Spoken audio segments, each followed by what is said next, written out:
ओम गुरुर्ब्रह्मा गुरुर्विष्णु गुरुर्देवो महेश्वरः गुरु साक्षात् परब्रह्म तस्मै श्री गुरवे नमः। तस्मै श्री गुरवे नमः। अज्ञानतिमिरान्धस्य ज्ञानाञ्जनशलाकया चक्षुरुन्मीलितं येन तस्मै श्री गुरवे नमः। तस्मै श्री गुरुवे नमः। पूर्व प्रसंग में आप माता देवहूति और कपिल भगवान के संवाद को श्रवण कर रहे थे, जिसमें एक सुंदर दृष्टांत दिया था। एक संत की गोदी में चूहा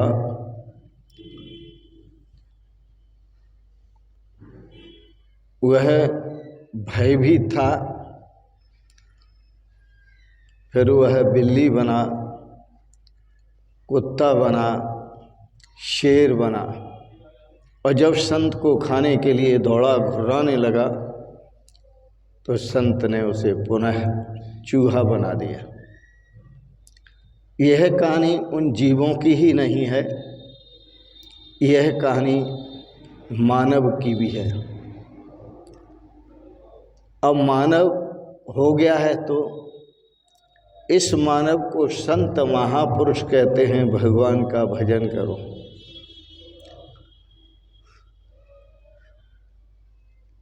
ईश्वर का चिंतन करो, ईश्वर का स्मरण करो। और यह नास्तिक मानव कहता है कि मैं ईश्वर को नहीं मानता, भगवान को नहीं मानता। संत महापुरुष कहते हैं धर्माचरण करो, तो यह मनुष्य कहता है मुझे धर्म, सनातन धर्म स्वीकार्य नहीं है। तब भगवान सोचते हैं जिसे मैंने मानव जीवन दिया है, अब यह कहाँ जाएगा। सुंदर मानव जीवन दिया है और ये मुझे ही भुला रहा है, धर्म का आचरण भी नहीं कर रहा। भगवान सोचते हैं मेरे स्वरूप का स्मरण भी नहीं कर रहा, मेरे नाम का चिंतन भी नहीं कर रहा और मुझे मान भी नहीं रहा। तो भगवान भी कहते हैं उद्धत फिर चूहा हो जा, अर्थात फिर पशु योनि में चला जा। तो मनुष्य जन्म में जीव ईश्वर को पहचाने, ईश्वर को प्राप्त करे, ईश्वर के स्वरूप का चिंतन करे, ईश्वर के स्वरूप का ध्यान करे, ईश्वर के नाम का कीर्तन करे, नाम संकीर्तन करे। और यह सब करेगा तो वह पशु योनि से बच जाएगा, नहीं तो भगवान उसे पुनः पशु योनि में डाल देंगे। जाना पड़ेगा, उसे पशु बनना पड़ेगा। पशु पक्षियों के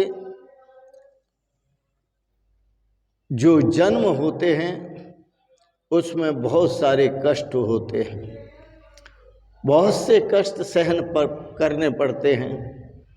जब मनुष्य मनुष्य योनि पाता है या जीव मनुष्य योनि पाता है और माँ के गर्भ में जाता है तो यह माँ के गर्भ में प्रारंभ में जल के बुदबुदे की भांति होता है। फिर यह कुछ दिन के बाद फल की तरह गोल हो जाता है। फिर 1 मास के बाद इसके सिर निकलता है माँ के गर्भ में। 2 मास के बाद हाथ पैर निकलते हैं। 3 महीने के बाद बाल और नाखून आते हैं। 4 महीने के बाद 7 धातु। 5 महीने के बाद भूख प्यास और ज्ञान भी होने लगता है। 6 महीने के बाद माता के पेट में यह भ्रमण करने लगता है। ऐसा क्रम शास्त्रों में कहीं कहीं देखने में आता है।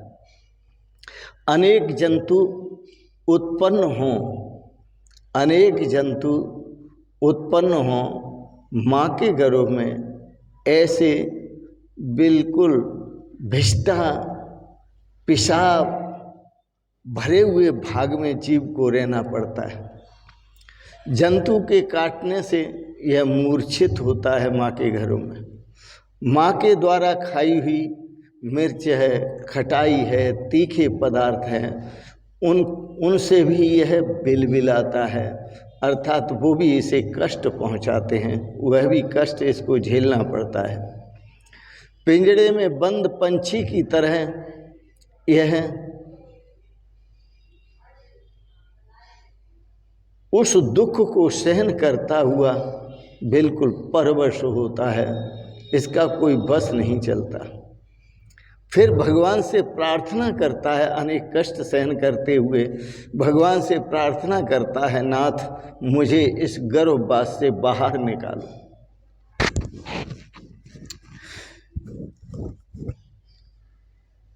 मुझे ऐसा महसूस होता है, जी प्रार्थना करते हुए भगवान को कहता है कि मुझे ऐसा महसूस होता है कि माँ का गर्भवास और नरकवास ये समान ही हैं। मुझे बाहर निकालोगे तो मैं आपकी सेवा करूँगा, भगवान से वायदा करता है। मुझे बाहर निकालोगे तो मैं आपकी सेवा करूँगा, आपकी भक्ति करूँगा, आपका नाम जप करूँगा, आपके स्वरूप का स्मरण करूँगा, आपके स्वरूप का ध्यान करूँगा।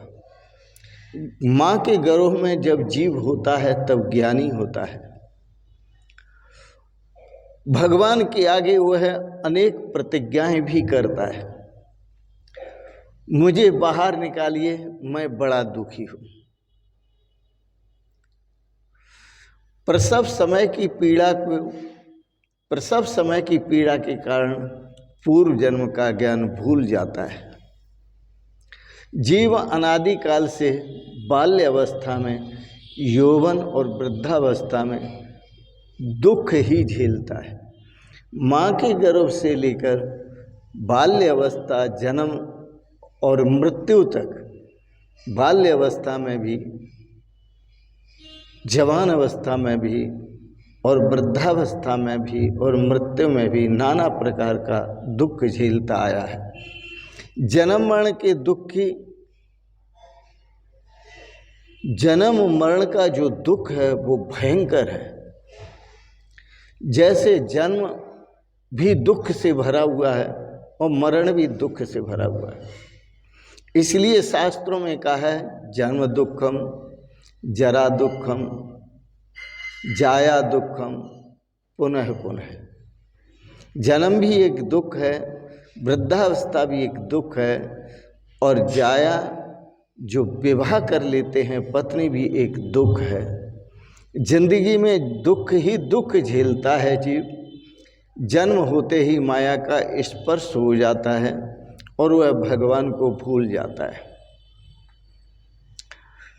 फिर बड़े होने पर, बचपन में, बाल्य अवस्था में माता से प्रेम होता है,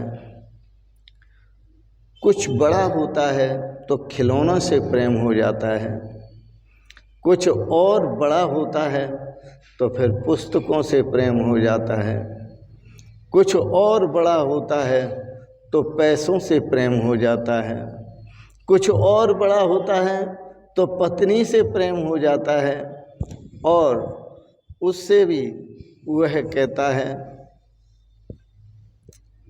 कि मेरा तेरे प्रति इतना प्रेम है कि तेरे लिए मैं हजारों रुपए खर्च कर सकता हूँ। वह पत्नी के इशारों पर नाचने लगता है। जैसे पत्नी कहती है वैसे करता है, न माँ की मानता है न बाप की मानता है।